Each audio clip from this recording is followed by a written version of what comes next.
एक छोटे से समुद्री तटीय गांव में, जहां लहरों की गर्जना और नारियल के पेड़ों की सरसराहट हमेशा साथ रहती थी, लोग सादा और मेहनती जीवन जीते थे।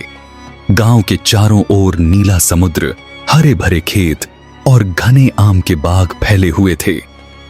गांव में एक युवक रहता था। नाम था रवि। वह होशियार, आकर्षक और बहुत महत्वाकांक्षी था। उसे धन, ऐश्वर्य और प्रसिद्धि की तीव्र लालसा थी। उसकी आंखों में हमेशा बड़ा बनने के सपने तैरते रहते थे। वह अक्सर सोचता, गांव के लोग इतना साधारण जीवन क्यों जीते हैं? मुझे तो सुख सुविधाएं और शक्ति चाहिए। रवि को रहस्यमयी बातों और प्राचीन ज्ञान में गहरी रुचि थी। जबकि अन्य लोग मछली पकड़ने या खेतों में काम करते, वह घंटों पुरानी किताबें पढ़ता या समुद्र किनारे रहने वाले सन्यासियों से बातें करता। एक दिन उसने एक बूढ़े सन्यासी से सुना कि अगर कोई साधक समुद्री अप्सरा की साधना पूरी कर ले तो वह जीवन की ही भर वैभव और सुख में जी सकता है। लेकिन यह साधना बेहद जोखिम भरी है। ये शब्द रवि के मन में गूंजते रहे। वह सोचने लगा, अगर मुझे ऐश्वर्य और शक्ति चाहिए तो यही रास्ता है। जो दूसरों को डराता है वही मेरे लिए अवसर है। दिन बीतते गए और रवि की लालसा और गहरी होती गई। आखिरकार उसने फैसला कर लिया कि वह अमावस्या की रात को समुद्री अप्सरा की साधना करेगा। गांव में एक पुराना ज्योतिषी रहता था। रवि उसके पास गया और बोला, बाबा, मुझे समुद्री अप्सरा की साधना बताइए। ज्योतिषी ने गंभीर नजरों से उसकी ओर देखा और कहा, बेटा, यह साधना आसान नहीं है। वह सपनों में अप्सरा जैसी लगती है, लेकिन असल में भयंकर है। उसके साथ सौदा करना मौत को गले लगाने जैसा है। क्या तू तैयार है? रवि ने दृढ़ स्वर में कहा, हां बाबा, मैं हर खतरा उठाने को तैयार हूं। बस आप मुझे विधि बताइए। ज्योतिषी ने गहरी सांस ली और कहा, तो सुन, अमावस्या की रात को तू पुराने खंडहर मंदिर में जाएगा जो समुद्र किनारे है। वहां सफेद कपड़ा बिछाकर नारियल के तेल का दिया जलाना। बिजली या मोमबत्ती का प्रकाश मत करना, सिर्फ शुद्ध तेल का दिया। तुझे 108 बार उसका मंत्र जपना होगा। याद रहे, बीच में डरा या विचलित हुआ तो तेरा सर्वनाश हो जाएगा। रवि ने बाबा को प्रणाम किया और साधना की तैयारी करने लगा। आखिरकार वह रात आ गई जिसका रवि इंतजार कर रहा था। पूरा गांव गहरी नींद में सो रहा था। आकाश में चंद्रमा का नामो निशान नहीं, सिर्फ काली रात और दूर दूर तारे चमक रहे थे। रवि ने ज्योतिषी द्वारा बताई गई सभी सामग्री साथ ली और चुपके से गांव से निकलकर उस खंडहर मंदिर की ओर बढ़ा। रास्ते में समुद्र की लहरों की आवाज और जंगली पशुओं की हलचल थी। पत्तियों की सरसराहट, कहीं दूर उल्लू की बोली और बीच बीच में कीड़ों की आवाज। हर कदम पर उसे लगता मानो कोई छाया उसका पीछा कर रही हो। जब वह खंडहर मंदिर पहुंचा तो उसकी सांसें तेज हो गईं। दीवारें जर्जर थीं, जगह जगह समुद्री लताएं चढ़ी हुई थीं। लेकिन सबसे डरावना था वह सन्नाटा, मानो वहां समय रुक गया हो। रवि ने कांपते हाथों से सफेद कपड़ा बिछाया और दिया जलाया। दिए की लौ धीरे धीरे जलने लगी, जिससे मंदिर की दीवारों पर भयानक छायाएं उभर आईं। वह आसन पर बैठा और मंत्र जपने लगा। पहली बार कुछ नहीं हुआ, दूसरी बार भी शांति। लेकिन जैसे जैसे वह जप करता गया, वातावरण बदलने लगा। हवा ठंडी हो गई।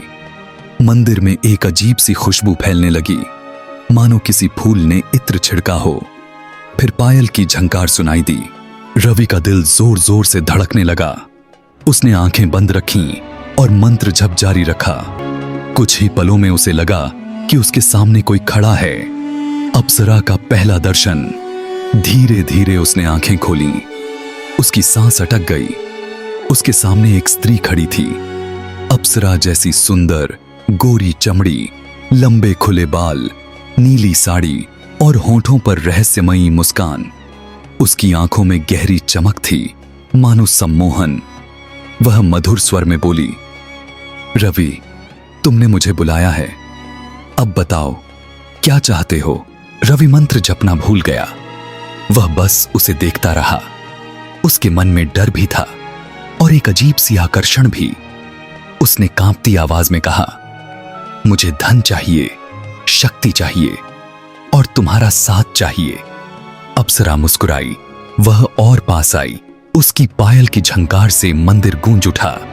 अप्सरा ने रवि के और करीब आकर कहा, मैं तुम्हें धन दूंगी, वैभव दूंगी, स्त्रियों का सुख दूंगी, लेकिन बदले में तुम्हें अपनी आत्मा का वचन देना होगा, क्योंकि आत्मा ही सबसे मूल्यवान है।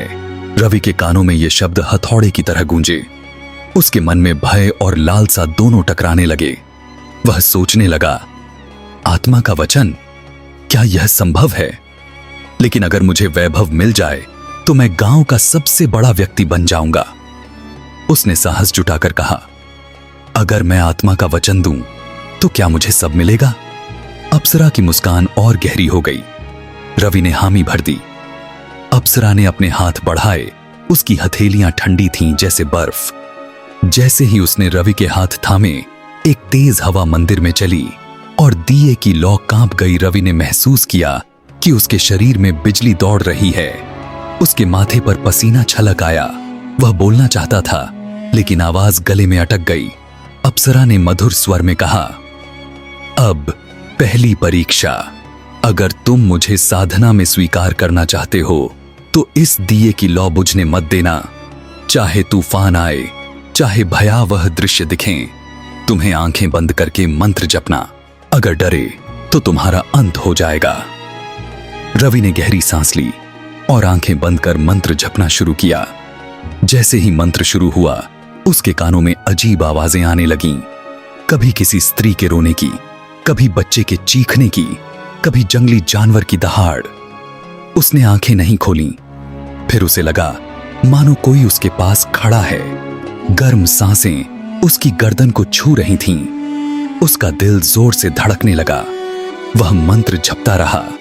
अचानक उसे लगा कोई उसे जोर से हिला रहा है। उसके सामने खोपड़ियों वाले चेहरे, खून से सने शव और भूत प्रेत प्रकट हुए। लेकिन उसने ज्योतिषी की बात याद की, डरना मत, बस मंत्र जपते रहना। उसने पूरी ताकत से मंत्र जारी रखा। कुछ ही देर में सब गायब हो गया। जब रवि ने धीरे धीरे आंखें खोलीं तो सामने वही अप्सरा खड़ी थी, लेकिन इस बार उसका रूप भयानक था। आंखें लाल, होंठों पर खून और चेहरा अजीब चमक से दमक रहा था। वह हंसी, बहुत अच्छा रवि, तुमने पहली परीक्षा पार कर ली। अब तुम मेरे साधक हो। रवि डर से कांप उठा, लेकिन उसके भीतर एक अजीब गर्व भी भर गया। मैंने पहली परीक्षा पार कर ली, अब मुझे सब मिलेगा। अप्सरा धीरे धीरे उसके चारों ओर घूमने लगी। उसकी पायल की झंकार, उसकी खुशबू और आंखों की चमक ने रवि को मोहित कर दिया। वह बोली, अब मैं हर अमावस्या को तुम्हारे पास आऊंगी। तुम्हें साधना करनी होगी। धीरे धीरे मैं तुम्हें धन, स्वास्थ्य और शक्ति दूंगी, लेकिन याद रहे, तुम मुझे धोखा नहीं दे सकते। अगर साधना अधूरी छोड़ दी तो तुम्हारा अंत यहीं होगा। रवि ने सिर झुकाकर हामी भरी। वह जानता था कि अब पीछे लौटने का कोई रास्ता नहीं है। अप्सरा ने अपनी उंगली से उसके माथे को छुआ। अचानक रवि ने महसूस किया कि उसके भीतर एक नई शक्ति आ गई है। उसका भय जैसे गायब हो गया। मन में एक अद्भुत आत्मविश्वास भर गया। वह बोली, कल से तुम्हें लोगों के विचार पढ़ने की शक्ति मिलेगी। जो वे सोचेंगे तुम जान जाओगे। यह मेरी पहली देन है।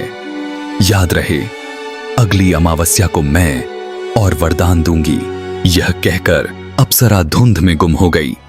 दिया अपने आप बुझ गया और मंदिर फिर से सन्नाटे में डूब गया। अगले दिन रवि ने पाया कि वह सचमुच लोगों के मन पढ़ पा रहा है। गांव वाले उससे बात करते और उसे पहले से पता चल जाता कि वे क्या सोच रहे हैं। धीरे धीरे वह गांव का सबसे अमीर और शक्तिशाली व्यक्ति बन गया। लेकिन जैसे जैसे अमावस्याएं बीतती गईं, अप्सरा की मांगें बढ़ती गईं। वह उससे और अधिक आत्मा का हिस्सा मांगने लगी। रवि को वैभव मिला, लेकिन उसकी आत्मा खोखली होती गई। वह खुश नहीं रह पाता। रातों को डरावने सपने आते। आखिरकार एक दिन उसने साधना तोड़ने की कोशिश की, लेकिन अप्सरा ने उसे चेतावनी दी और उसका सब कुछ छीन लिया। रवि अकेला, गरीब और पछतावे से भरा गांव छोड़कर चला गया।